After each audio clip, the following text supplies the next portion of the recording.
You know what?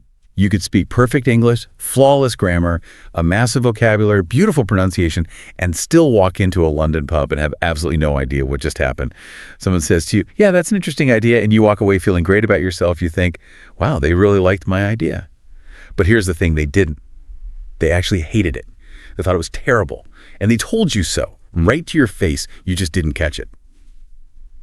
Welcome to the beautiful, maddening, endlessly fascinating world of British communication where I'm fine almost never means I'm fine, where, with all due respect, is a warning shot, and where the most devastating insult you'll ever receive will sound like a compliment. If you've ever felt confused, lost, or completely blindsided by the way British people talk, today's episode is going to change everything for you. It without a doubt will, because what we are really dissecting today isn't just a list of vocabulary words or, grammatical quirks. Right. It's not like a textbook lesson. Right. Not at all. We're looking at this totally invisible matrix of social behavior. I mean, whether you're relocating for work, managing an international team, or just trying to figure out why characters on British TV act the way they do. Yeah, they seem to operate on a completely different emotional frequency. Spot on. And you have to realize that you're dealing with a high context culture. The actual words spoken are, they're merely the tip of the iceberg. So the real communication is happening somewhere else. Absolutely. The actual data transfer is happening in the tone, the pauses, the physical space, and most importantly, what is deliberately omitted. That concept of the omission. That's really going to be our guiding light for this deep dive. He really is. We're basically handing you the ultimate decoder ring. But to do that, we have to start at the absolute bedrock. The golden rule, if you will. Right, the foundation of it all. Yeah, the one principle that governs almost every interaction over there. Yeah. And it's this indirectness is everything. You avoid directness at all costs. At all costs, yeah. Now, I come from a background where directness is, it's basically a moral virtue. You say what you mean, you look the person in the eye, and you respect their time by being efficient. Sure, that makes sense in a low-context culture. Right. So why is that efficiency viewed so negatively in this British context? Well, because efficiency in communication isn't the primary objective there. Social harmony is. Social harmony. Okay, unpack that a bit. So when you prize directness, you are prioritizing the rapid exchange of accurate information. But when you prize indirectness, you're prioritizing the emotional equilibrium of the group. Oh, wow. So it's about keeping the peace. Absolutely. In a highly direct culture like North America or Germany, bluntness is equated with honesty. You're being a straight shooter. Yeah, which is a compliment where I'm from. Right. But in Britain, that same bluntness is frequently perceived as an assault. It's seen as arrogant or aggressive and just incredibly clumsy. So by being direct, you're basically forcing your unvarnished reality onto someone else without their consent. Spot on. You're giving them no buffer. It's like you're throwing a heavy medicine ball at them without giving them a chance to put their hands up to catch it. You're just hurling the truth. I love that analogy. That tracks completely. The goal of the British conversational dance is to never actually step on the beat. You just kind of circle the issue. Exactly. Or rather, yes, you suggest, you imply, you hint, you don't hit it head on. Let's paint a picture of how this actually plays out in a real high-stakes environment, like a corporate office. Oh, the corporate office is where this really shines. Right. So imagine a corporate office in London. You have this young, enthusiastic employee named Tom. We've all known a Tom. We really have. So Tom has spent his entire weekend, totally unprompted, mocking up a completely new website for the company. Oh, boy. Yeah. He marches into the office of his manager, Sarah, throws the designs on her desk, and says, I think we should completely redesign the website from scratch. New layout, new colors, new everything. Just zero buildup. Zero. And Sarah looks at the designs, looks up at Tom, and says, right. That's a very brave suggestion, Tom.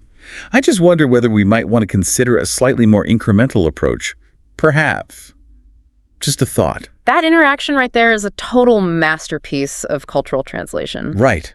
Because if I'm Tom, and I'm not clued into this invisible matrix, I hear the word brave, and I am over the moon. You're thinking you're a genius. I'm thinking I'm Steve Jobs. I've disrupted the paradigm. I've been brave. But, that's a catastrophic misreading of the situation, isn't it? Catastrophic is the only word for it. Because in the lexicon of British corporate and social life, brave almost never denotes courage. So what does it mean? It's a polite, highly sanitized translation for reckless or foolish. or completely career-ending. Oh, man. So she's not complimenting his courage. Not at all. When a British manager calls your proposal brave, they are genuinely astonished by your audacity, but definitely not in a positive way. They're marveling at the fact that you just willingly walked into a minefield. Spot on. They're watching you step on the landmine. Okay, so brave means you are an idiot. But what about the rest of Sarah's response? Let's break it down. She says, I just wonder whether we might want to consider a slightly more incremental approach. Perhaps. Just a thought. There's so much padding in there. Yeah.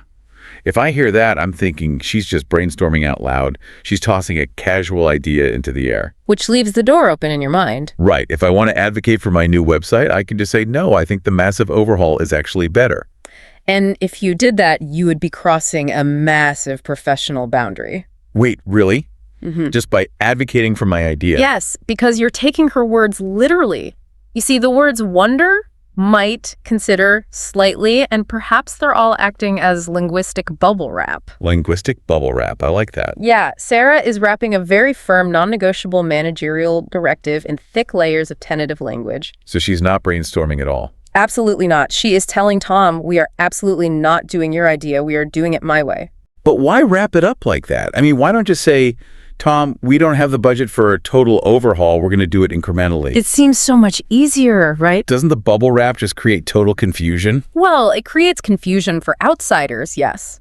But for cultural insiders, it's a highly sophisticated mechanism for preserving dignity. Preserving dignity. Yes. What sociologists call saving face. If Sarah bluntly rejects the idea, she forces Tom to experience the humiliation of rejection openly. Right, he feels slapped down. And she also frames herself as this authoritarian figure, which totally disrupts the pleasant collegial atmosphere of the office. It ruins the vibe. Spot on. So by framing her rejection as a tentative question, might we consider, she allows Tom to gracefully retreat. So he can say, yes, good point. Let's look at an incremental approach. Exactly. I mean, agreed. He saves face, she asserts her authority, and on the surface, the water remains perfectly calm. It's an illusion of a democratic process to mask an absolute veto. That's a brilliant way to put it. But that requires an incredible amount of cognitive energy to maintain. You're constantly monitoring the tone, constantly scanning for the actual meaning beneath all that sugarcoating. It's exhausting if you're not used to it. So if indirectness is the foundation of this whole system, it seems like the mortar holding all those bricks together is the constant, unending need to apologize. Oh, the apologies. We absolutely must talk about the British apology machine. Let's do it. Because the sheer frequency of the word sorry over there is just staggering to the uninitiated. It really is. Linguistic studies actually suggest the average British person might use the word between 8 and 20 times a day. 20 times a day. And the critical factor here is that, well, in the vast majority of those instances, the speaker has committed no offense whatsoever. It's just a reflex. It's literally like blinking. Without a doubt. Let me give you a scenario to show how wild this gets. Picture a crowded train carriage on the London Underground. A classic setting for this. It's the morning rush hour. You're trying to get from the door to an empty seat in the middle. You accidentally brush someone's shoulder. You say, oh, sorry. And they immediately respond, sorry, no, you're fine. Right. You reach this seat and ask the person next to it, sorry, is this seat taken? They reply, sorry, yeah, my friend is sitting there. So you say, sorry, no worries. And then to get back to the door, you say to another passenger, sorry, could I just squeeze past? And they step aside and say, sorry, yeah, of course. You've just described a perfectly standard, utterly unremarkable 15-second interaction in London. And I count 8 sorries in that single exchange. 8. It's beautiful. But think about the actual factual grammar of that interaction. If you removed every single, sorry, the information doesn't change a bit. Not at all. Is this seat taken? Yeah, my friend is sitting there. Could I squeeze past? Yeah, of course. It's functionally identical. So what function is that word actually performing? It's functioning as a spatial and social lubricant. A spatial lubricant? Yeah. Think about the geography of Britain. It's a relatively small island with a historically dense population. People are just tacked in. People have been living in very close proximity to each other for centuries. So when you're packed into a dense urban environment, every physical movement is a potential intrusion into someone else's space. Right, you're constantly overlapping with other people's bubbles. Spot on. In that context, sorry totally loses its meaning as an expression of personal remorse. It transforms into an acknowledgement of existence. Wow. When you say sorry as you squeeze past someone on a train, you're essentially saying, I acknowledge that my physical body is momentarily inconveniencing you. I respect your right to this shared space, and I'm signaling that I'm a polite, non-threatening member of this society. If you were to drop the sorries and just state your needs directly, like, excuse me, I am coming through, how does that land? It would feel incredibly abrupt and abrasive to the British ear, like you're demanding rather than requesting. It's almost a preemptive peace treaty, like, I apologize for taking up oxygen in your vicinity. That's a great way to put it. I love the idea of it as a spatial marker. But let me throw a wrench in this theory. Go for it. If sorry is just this gentle, polite reflex to maintain the peace, what happens when a British person is actually furious? Do they suddenly stop saying sorry to show they mean business? Oh, quite the contrary. This is where the communication style reaches its most brilliantly passive-aggressive peak. Oh, I'm ready for this. They do not drop the word, they completely weaponize it. The vocabulary of conciliation remains exactly the same, but the tone shifts completely. Okay, the phenomenon of the aggressive sorry. Yes, it's a real thing. This is vital for anyone trying to navigate a conflict over there. Yeah. Let's say you're at a doctor's office or maybe a hotel reception desk. The front desk is a danger zone. Yeah, you've been waiting for 45 minutes. You finally go up to the desk and you express your intense frustration. You say, this is unacceptable. I had an appointment an hour ago. Very direct. The receptionist looks at you calmly and says, I'm sorry you feel that way. We're doing our best. Now, if you are from a culture that takes words at face value, you hear, I'm sorry, and you think, great, an apology. They recognize their mistake. But there is absolutely no apology there whatsoever. Done. Break down the architecture of that sentence for me. I'm sorry you feel that way. What is actually happening? It is a masterclass in polite deflection. By adding the phrase, you feel that way, the receptionist shifts the entire burden of the conflict onto you. So they're pushing it back. Completely. They aren't saying, I am sorry that we kept you waiting. They're saying, I am sorry that you are experiencing a negative emotional reaction. Oh man, that is brutal. It is. They take zero institutional or personal responsibility. The underlying unspoken message is, your frustration is entirely your own emotional problem. We have done nothing wrong, and I'm deploying the word sorry to officially terminate this conversation while maintaining a veneer of perfect professional civility. It's bulletproof. It's absolute conversational armor. It really is. What can you do? Because if you get angry and complain to a manager that the receptionist was rude to you, what can you actually say? You can't quote them being rude. The manager will just look at you and say, well, they apologized to you. And you look like the unreasonable one. It's maddening, but you have to admire the structural integrity of it. So they use apologies to soften interactions, and they use indirectness to soften conflict. Yeah, but there's another layer. Right. They also use language to soften reality itself. This is the British superpower understatement. It truly is a superpower. If indirectness is the foundation of the house, understatement is the architecture built on top of it. How so? It's an ingrained cultural reflex to make massive catastrophic events sound utterly trivial, and to make incredible, life-changing triumphs sound merely, well, okay. Let's calibrate everyone's ears for a second. If you ask a British person how their weekend was, and their car broke down, their basement flooded, and their dog ran away, they might sigh and say, well, it could be worse. Which translates to, I am living through a waking nightmare. Right. Or if a colleague says, I'm a bit annoyed about the new budget cuts. They don't mean they're slightly bothered. No. They mean they are absolutely incandescent with rage and are currently drafting their resignation letter. Spot on. And if someone says, John and I had a bit of a disagreement, Oh, that's a dangerous one. it means they had a screaming, plate-smashing argument and will likely never speak to each other again for the rest of their natural lives. And it works in the inverse for positive events, too. Modesty is paramount. So you can't brag. Never. If a British scientist wins the Nobel Prize and a reporter asks them how it feels, they won't say, I am a genius, this is the greatest moment of my life. Even though it is. Even though it is. They will look at the floor, shuffle their feet, and say, yes, well, it was quite nice, actually. A pleasant surprise. Quite nice. Winning the Nobel Prize is on par with having a really good cup of tea. Exactly that. I want to dive into a specific story that really highlights how deep this instinct goes. Imagine a guy named Oliver. Okay, Oliver just got back from a 2-week holiday abroad. He meets up with his friend James at the pub. James asks, how was the trip? a standard question. Oliver takes a sip of his pint and says, well, It was eventful. The hotel was a bit of a letdown. The food was slightly questionable. And, well, I actually ended up in the hospital with food poisoning for 3 days on an IV drip. But, mustn't grumble. The weather was lovely. That right there is the quintessential British anecdote. I just can't wrap my head around it. He was hospitalized. On a trip. In an American context, if you go to a foreign hospital, that is the only story. You lead with the hospital. You post photos of the IV drip online? Yes. You write a scathing review of the hotel. You demand a refund from the travel agent. You center the trauma. But Oliver buries the hospital visit in the middle of a subordinate clause and pivots to complimenting the sunshine. It's a total pivot. Why? Is this just deep psychological denial? Are they fundamentally incapable of processing negative emotions? It's definitely not denial, and that's a really important distinction to make here.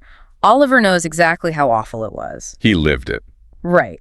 What you're witnessing is the legacy of a deeply entrenched cultural philosophy, historically known as the stiff upper lip. The famous stiff upper lip. Yes. For centuries, showing excessive emotion, whether that's profound distress, unbridled joy, or dramatic flair, it was viewed as a loss of composure. It was considered a failure of self-control. So it's about projecting resilience. Yes. By minimizing his hospital stay, Oliver is proving that he cannot be easily defeated by circumstance. He's demonstrating stoicism.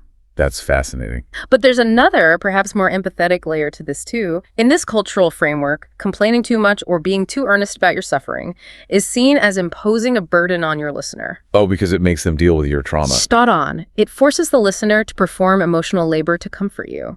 So downplaying your own trauma, wrapping it in dark humor, and pivoting to a pleasant topic like the weather is actually an act of supreme politeness. You are protecting the group from your pain. You're being a good friend by not ruining their pint. That reframes it entirely. It's not about emotional repression just to be cold. It's emotional regulation for the sake of the community. You don't want to bring down the vibe of the pub. Absolutely. But if emotional composure is guarded that fiercely, and if you're constantly protecting people from your internal reality, what happens when you're forced to interact with complete strangers? Oh, it gets even more structured. Small talk in Britain feels less like casual chatting and more like a highly choreographed, high-stakes diplomatic summit. The rules of British small talk are rigid, largely unspoken, and entirely designed to establish mutual goodwill while maintaining a perfectly safe psychological distance. And rule number one, the most famous rule of all, is that the weather is always, unconditionally, a valid topic of conversation. Always. You can never go wrong with the weather. But surely they aren't actually that fascinated by rain. I mean, it rains all the time. It's not news. The content of the weather conversation is entirely irrelevant. Anthropologists refer to this as phatic communion. Phatic communion? What's that? It's language used not to convey information, but to perform a social function. When a British person says to a stranger at a bus stop, "Chilly one today, isn't it?" they do not want a meteorological breakdown of cold fronts. They don't want to forecast. No. The weather serves as the ultimate neutral ground. It's an external force that affects everyone equally. It is completely impersonal. So by agreeing that it's chilly, you're both performing a micro-ritual. Yes. You are pinging the other person's social radar to ensure they are safe, sane, and polite. It's an algorithm. Hello, I am a normal human. Are you a normal human? Yes, I am a normal human. The sky is gray. Excellent. We have established a baseline of non-threatening coexistence. That makes perfect sense. But it leads to rule number 2, which is where I always trip up. Which is? Do not ask personal questions too quickly. Right. A huge pitfall. In my culture, if I meet someone at a networking event or a dinner party, the second sentence out of my mouth is, "So, what do you do for a living?" Or, "Where are you from?" It shows interest. It shows you want to get to know them. Right. Why is that considered a massive faux pas in the UK? Because it's perceived as an interrogation. An interrogation. Yeah, asking, what do you do? Too early in an interaction strips away all those protective layers of ambiguity. To a British sensibility, it can feel as though you're immediately trying to assess their social status, their income level, or their class standing. You're sizing them up. And you're forcing them to define themselves before you've established a foundation of trust. British small talk prefers to orbit. Orbit, like planets. Yes. You start with the weather. You might move to the immediate environment, the traffic, the quality of the tea. You slowly circle the personal, but you rarely land on it until much later. Orbiting. You're just polite satellites circling each other in the void. That is a very poetic way to describe it. And that brings us to rule number 3, which is the most fascinating to me. You bond through shared awkwardness. Self-deprecation is practically mandatory. It is the primary engine of British social bonding. Let's examine a classic scenario. Okay. Imagine a cocktail party. You have 2 strangers, Emma and David. They are standing near the buffet. Emma turns to David and opens with the classic safe gambit. Oh, weather.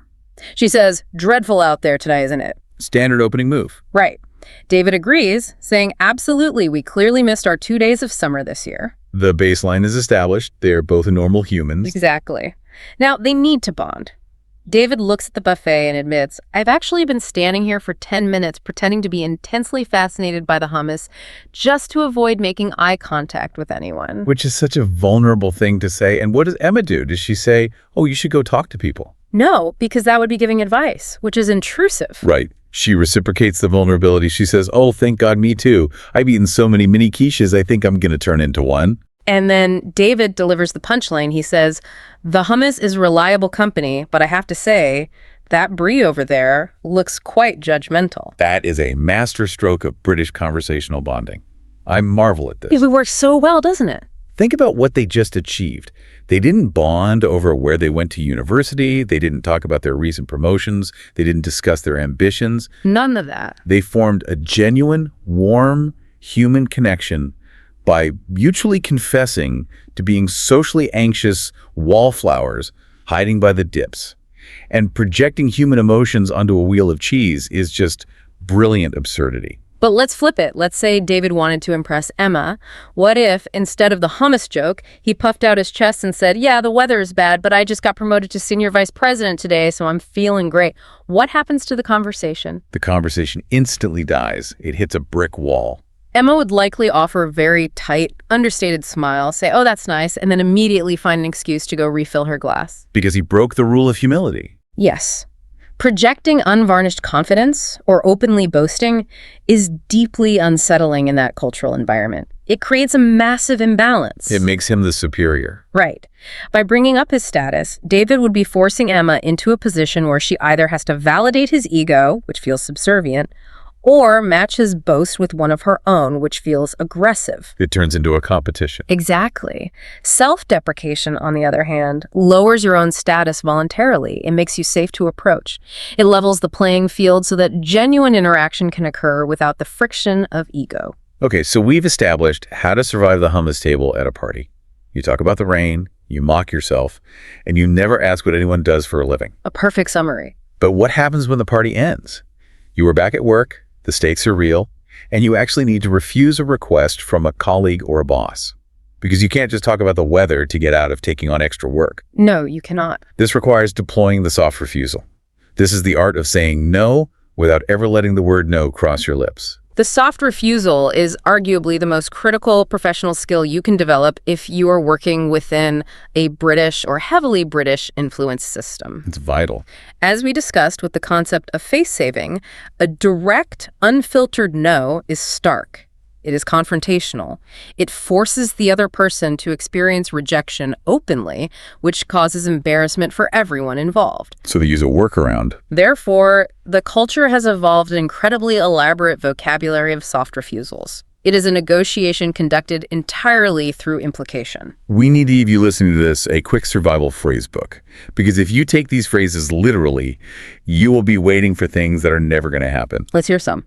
Let's say you propose a partnership to a British vendor, and they say, "That's very interesting, I'll bear that in mind." What they actually mean is, "I am going to completely ignore what you just said, and I will never think about it again." Spot on. Or the classic stall tactic. Let me get back to you on that. Right. In many cultures, that implies a timeline. It implies pending action. But in Britain, it very frequently means, "This conversation is over, and you will never hear from me regarding this matter ever again." And my absolute favorite, the social equivalent, "We should do lunch sometime."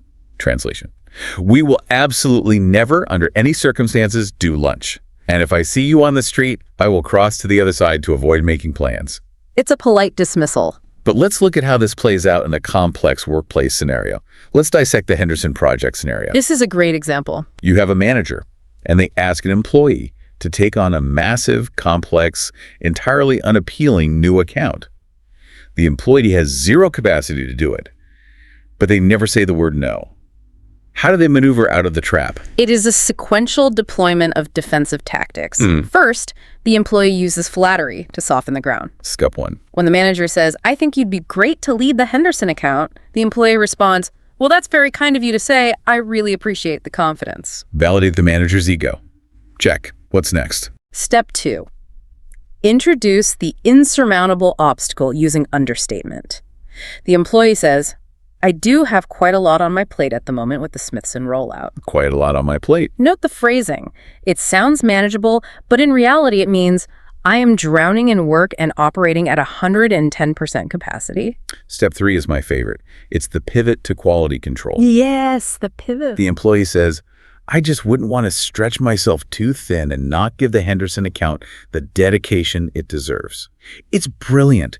They're framing the refusal as an act of profound dedication to the company. I care so much about this project that I must decline it. It's genius. And then comes the finishing move, the deflection. The employee says, "I wonder if Graham might be well placed to take this on. He has great experience in that sector." Poor Graham. Ugh.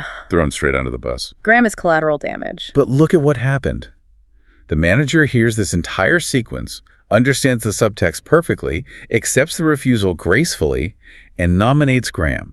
The word no was never spoken. No voices were raised. Neither person had to experience a moment of social friction. To someone from a direct culture, this seems wildly inefficient. Why take 5 minutes to say what could be said in 2 letters, N-O? It does seem inefficient on paper. But when you understand the cultural framework, this is communication operating at its highest, most empathetic level.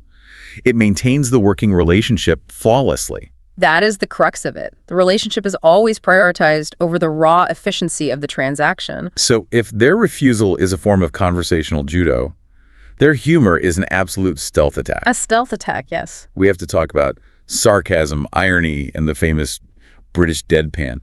This is the area where so many people, even native English speakers from places like the US or Australia, just hit a massive brick wall. That is because British humor frequently violates a core expectation of comedy in many other cultures. How so? Think about mainstream American comedy, for instance. A joke is usually very clearly signaled. Right. The comedian might raise their voice, widen their eyes, or leave a deliberate pause. Or in sitcoms, there is a laugh track. There are auditory and visual cues that tell the audience, "I am not being serious right now. This is the punchline." The British don't do that. A fundamental principle of British deadpan is the exact inverse. The funnier or more absurd the statement is, the less the speaker will react to it. Deadpan delivery. It's when you say something absolutely hilarious or completely devastating with the exact same flat, emotionless facial expression you would use to read the ingredients on a cereal box. Yes, you give nothing away. It is wild. And what's even wilder is how sarcasm is used not as a weapon to hurt people, but as a genuine sign of deep affection. We have a great anecdote to illustrate this. So let's walk through it. Imagine a guy named Ben. Ben is running for the bus. It's pouring rain. He misses the doors by 3 seconds. Awful feeling. The bus drives off, splashing him with a puddle. He is out of breath, soaking wet, and miserable. His close friend Lucy is standing at the bus stop. She looks at him, totally stone-faced, and says, "Wow, an athlete. I'm truly in awe." And then she follows it up by telling him that his inability to run makes him a terrible human being. Yes. She calls him a terrible human being. If I say that to someone in my culture, they are going to cry, or human resources getting involved. It's a profound insult on the surface. But Ben laughs. How does this mechanic work? Why is insulting your friends the ultimate proof of friendship? It revolves around the concept of banter, or taking the mickey. Taking the mickey. Yes. In the context of an established British friendship, earnest compliments can sometimes feel cloying, awkward, or even insincere. Telling your mate, "I value our friendship so much," creates an emotional intensity that violates the rule of the stiff upper lip we discussed earlier. Too much emotion. Exactly. Sarcasm and gentle mockery, on the other hand, are demonstrations of trust. It's a stress test for the relationship. Spot on. By throwing a harsh insult wrapped in obvious irony, Lucy is saying, "Our bond is so strong, and I trust you so much that I know you will understand I don't mean this literally." So, paradoxically, the worse the insult, the closer the friendship. Without a doubt. If she didn't like him, she would have offered a very polite, distant, "Oh dear, what a shame you missed the bus." The insult proves the intimacy. Okay, I have a highly practical question for you. Sure. Let's say you are new to an office in London. You are in the break room, you trip, and you spill hot coffee all over your white shirt. A nightmare. A British colleague watches this happen, doesn't blink, and says in a flat tone, well, that was graceful. If you are a literal communicator, you might take that at face value and say thank you. How on earth do you train yourself to spot this deadpan tone when there are zero physical cues to help you? It requires extreme situational awareness.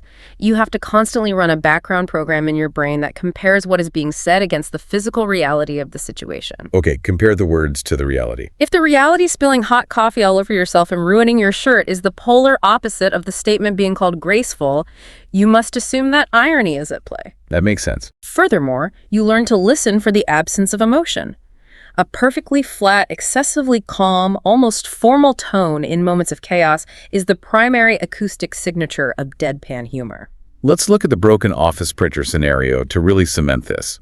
Because it happens in every office in the world. Printers are a universal pain point. The printer jams. Paper is everywhere. It's blinking red.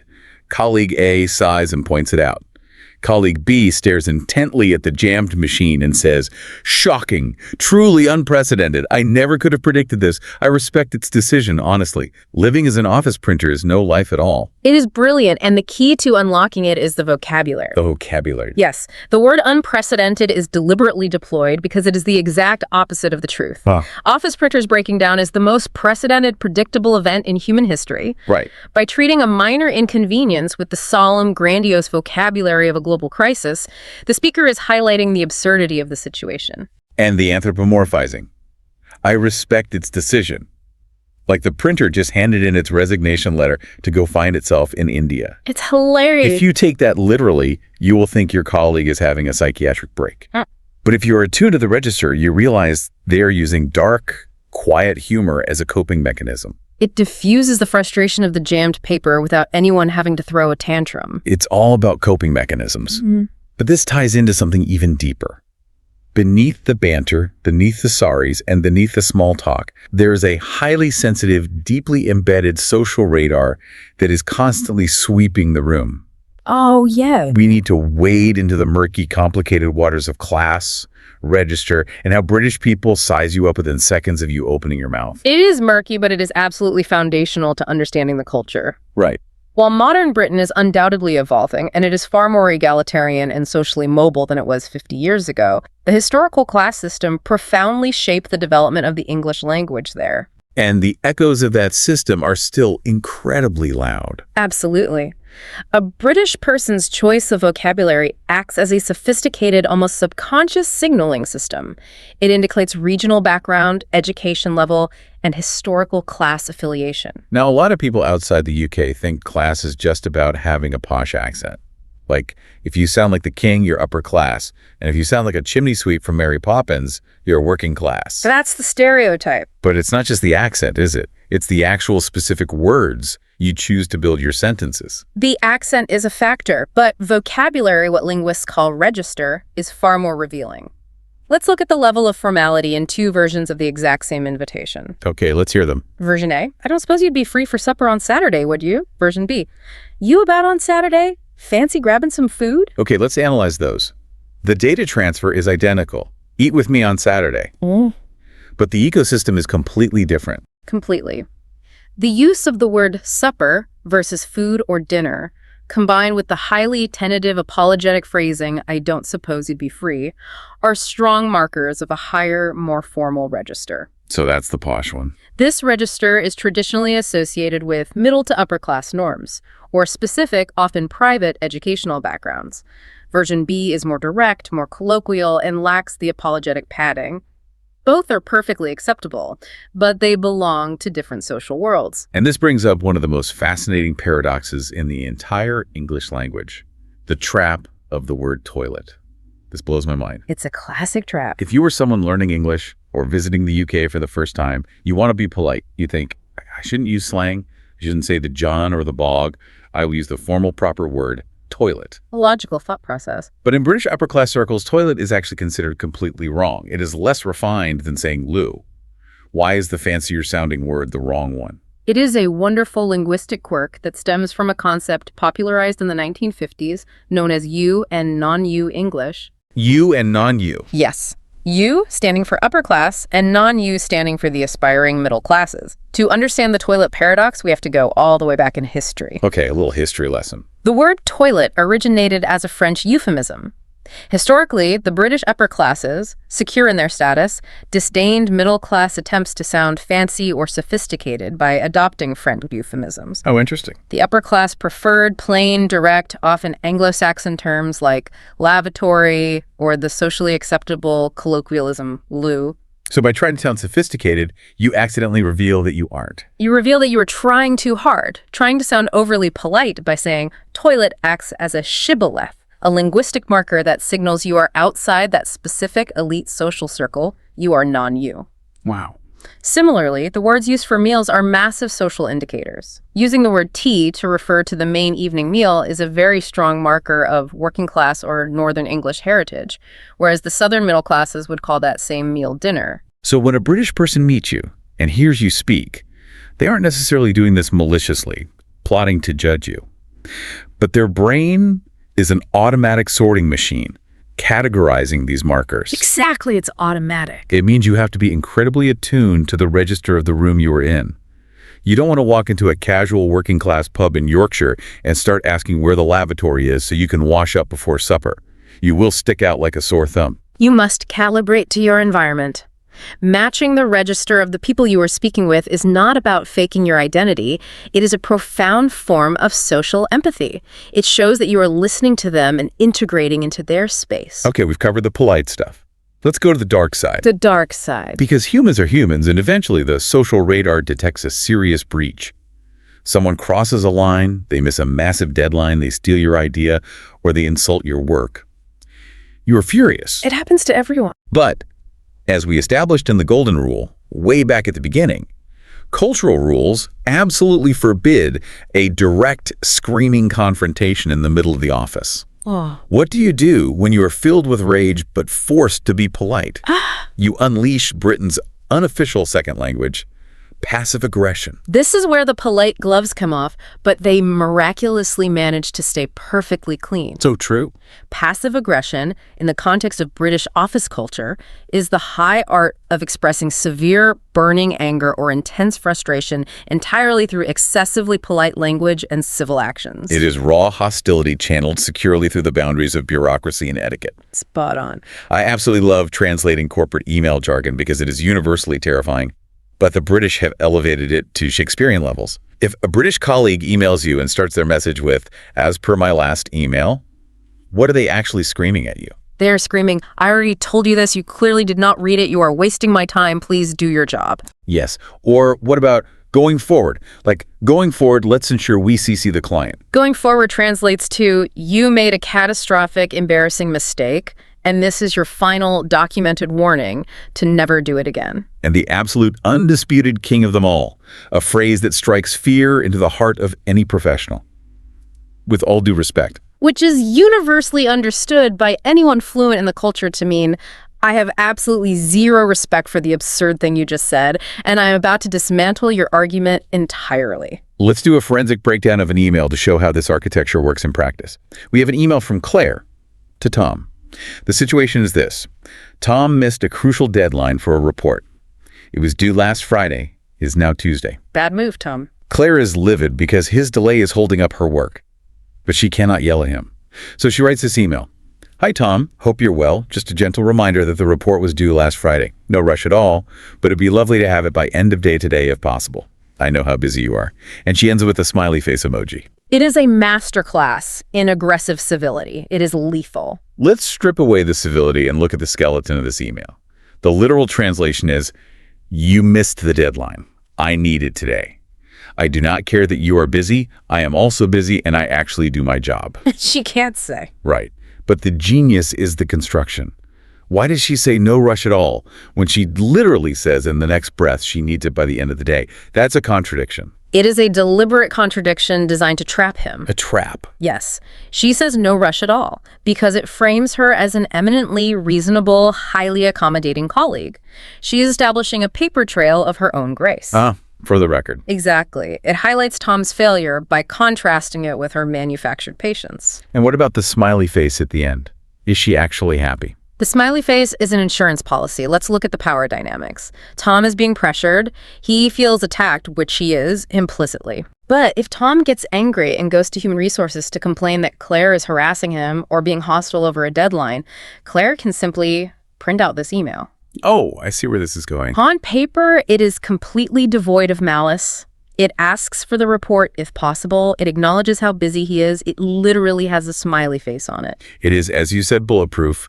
Tom is completely trapped. He must deliver the report, and he cannot complain about the manner in which it was demanded because she used the vocabulary of kindness. It's psychological warfare disguised as pleasantries. Yeah. It is brilliant and terrifying. Agreed. So, now that we have laid out this entire playbook, the foundational indirectness, the art of understatement, the apologies as spatial markers, the deadpan humor, the trapdoors of class vocabulary, and the passive-aggressive emails, we had to step back and ask the ultimate question. The big why. Why? Why did this specific, beautiful, maddening, incredibly complex system evolve here when other countries evolved to just shout at each other? If we pull back the lens and look at the macro picture, we see that this is not just random social behavior. It is the inevitable result of centuries of specific geography, history, and social structure. Where do we start? First and foremost, you have to consider the island mentality. Britain is a relatively small landmass with a dense, historically settled population. We touched on this with the apologies. Right. For hundreds of years, people lived in close-knit agricultural villages. If you had a direct, aggressive confrontation with your neighbor over a property line or a stray sheep, you couldn't just pack up your wagon and move 1,000 miles west to a new frontier like you could in America. You were stuck with them. You were entirely stuck. You had to see that person and their family every single day for the rest of your life. Consequently, indirectness evolved as a vital evolutionary survival mechanism. Wow. It was about sheer survival. It was a way to negotiate conflict, express grievances, and manage resources without ever permanently rupturing the social fabric of the community. You had to keep the peace, or the village would collapse. That makes total sense. Geography dictates sociology. You have to keep the peace when you're trapped on a rock in the North Atlantic together. Spot on. And then, layered right on top of that geographical pressure cooker, you have the class system. Indeed.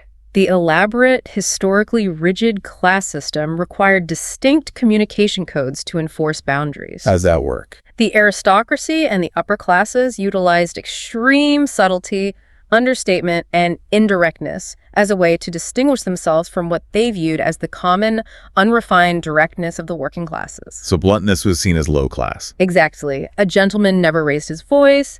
A gentleman never showed strain.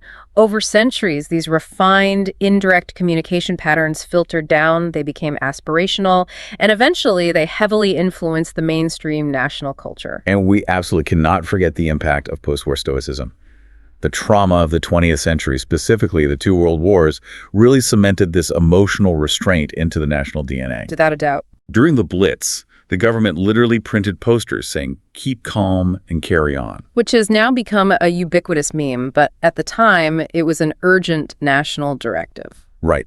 When your cities are being bombed, complaining about your personal discomfort or your rations or your fear was seen as deeply unpatriotic. You had to have a stiff upper lip. You had to make do and mend. The collective survival of the nation depended on individuals suppressing their personal trauma and projecting calm. That level of generational conditioning doesn't just vanish when the war ends. No, it gets passed down as the proper way to handle adversity. It is a profound historical legacy. And you can see how starkly it contrasts with the communication styles forged in different environments. Take American communication, for example. It was forged on a vast, expanding frontier where resources were abundant, but danger was immediate. So you had to be loud. In that environment, directness, high-energy enthusiasm, and vocal self-advocacy were rewarded. You had to shout to be heard across the prairie. Americans tend to give direct constructive feedback, they address conflict head-on, and they accept compliments graciously with a simple thank you. Neither system, the British indirectness or the American directness, is objectively superior. They are just perfectly adapted to their historical environments. But mixing them in a modern boardroom without a decoder ring leads to absolute chaos. Utter chaos. Which is exactly what we want to save you from.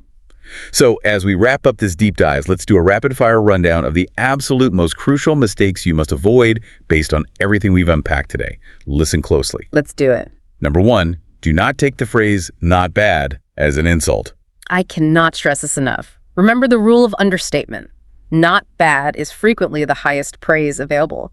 If you cook an elaborate meal for a British friend and they eat it all, wipe their mouth and say, well, that wasn't bad at all, you have triumphed. You are a master chef. Number 2, do not think the word interesting means they actually support your idea. If you pitch a proposal and the response is, that's very interesting, you must immediately look for concrete follow-up questions. Like asking about budget or timelines. Yes.